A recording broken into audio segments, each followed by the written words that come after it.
Hello, Roar Mithril here once again, and if I finally have all the bugs worked out of this, it's finally time to start up Megaman Battle Network, the second place finisher on the What Should I Play Next poll. The secondary poll that went with it overwhelmingly said that I should play the entire game, so let's get right down to it. Meet our sleepy protagonist, Len Hikari. He'll be late for school. According to the net news, World 3 crime is on the rise. They're our criminal organization for the game. It's nice to know. Their plan to control the net might be starting. But Len doesn't care and wants to sleep. Yes, it's kind of a running joke in the series that Len is very lazy. We also got mail from Dad. He sent us a present. With the battle chip data. Wonderful. But we'll never get any of this if we don't get out of bed. So we now have control of Len Hikari. Yes, Hikari is Japanese for light, so we can already tell the reference being made there. He also never takes his roller skates off, even in the house. Who raised you? Thus we get the PET, or Personal Terminal, and it contains the NetNavi, Megaman. And there he is. If you need to talk to me, just push the L button. Fourth wall break! So yes, Megaman can advise you if you're not sure where to go next, and he also reminds you if you have new email. He also forwards phone calls to you. He's handy to have around. So Dad sent us a cross-gun C. We'll find out more about that later. Let me go ahead and get rid of the new button on that. Alright, let's move on. Here's our mom. She has very thoughtfully made breakfast for us. And apparently it's customary to put battle chips under the breakfast plates. That's nice to know. And one more character introduction here. Our friend and neighbor, Mail. She wants to walk to school with us because she wants to talk over an important incident going on. She wants to advance the plot. How thoughtful of her. Have you heard about the oven accidents? People's ovens have been spitting fire all of a sudden. But Len doesn't seem to care. Mail is smart and thinks it's part of the World 3. Len couldn't care less. But anyway, we're at school. Welcome to class, which is absolutely full of generic students, except for Mail, and also our friend Yai, who seems to be terminally angry. They can never give her a cute face, even though she's supposed to be younger than everyone else in the room. She always kinda has an old hag look to her in the portraits, and that's just strange. She looks a lot cuter in official art, seriously. There's also Dex. He wants to challenge us to a net battle against GutsMan. But Yai wants it to stop. Right up until Dex insults her. But it's interrupted by class starting.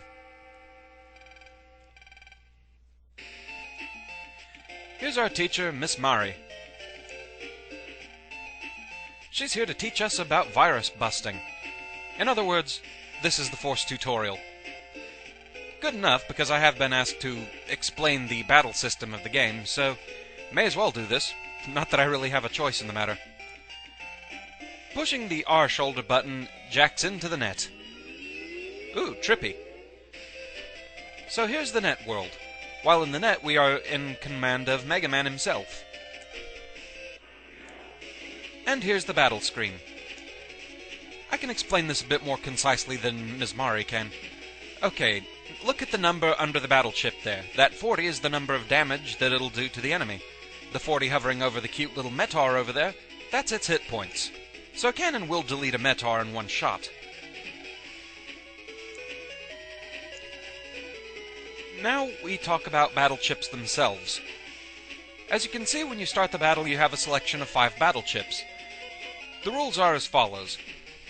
You can only select multiple chips if either they're the same type, such as these 2 cannons, or they have the same code letter, which, again in this case, would be these 2 cannons. I don't have anything else that really works with that, but we will in the next part of the tutorial. For this one, we just need 2 cannons. That's simple enough. Once on the battle screen, you'll notice my hit points are up in the upper left-hand corner of the screen. I have 100 hit points. You can use the directional buttons to move around your field in order to get a good shot.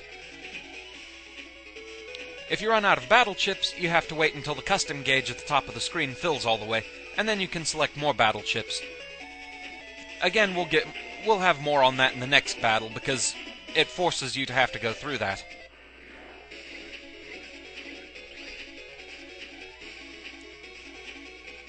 Okay, this one teaches us the other rule about chip selection. Chips that are different but have the same code letter. In this case, the steel chip and the wide sword both are code S. So we'll be using these in conjunction for a strategy to get rid of two of the Metars right off.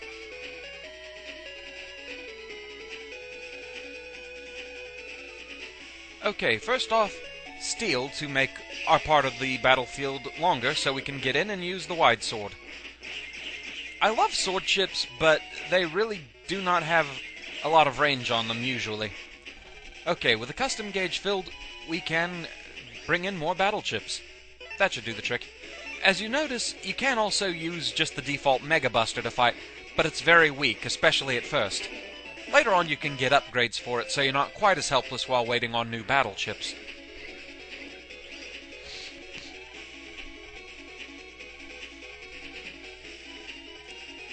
And now for the last one, we learn one new thing. If you want to go one turn without using any battle chips, you can hit the add button. What this does is, like I said, you have to go through one turn without using any chips, but on the next turn, you'll have more chips to select from.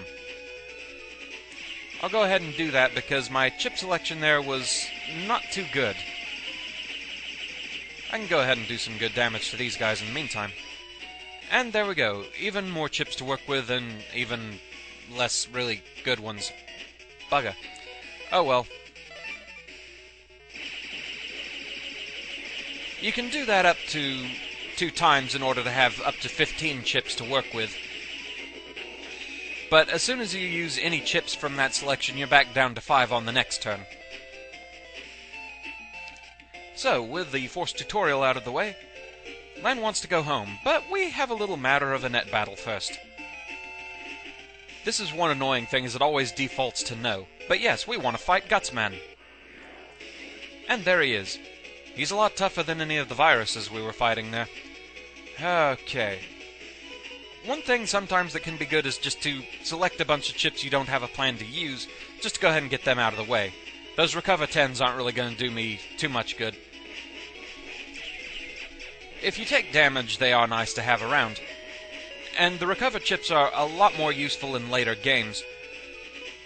I'll talk about that a bit later. Bugger, still no really good chips, so let's go ahead and use that. Now here's GutsMan's main weakness, is he doesn't really have much in the way of long-range attacks, other than that Guts Hammer, but the thing is it can't go over the pits. The pits he himself makes. Yeah, that's pretty sad. Okay, 3 cross guns, that's better than nothing. The cross gun chip hits the target and all 4 diagonal panels from it. So it's a good area of effect attack.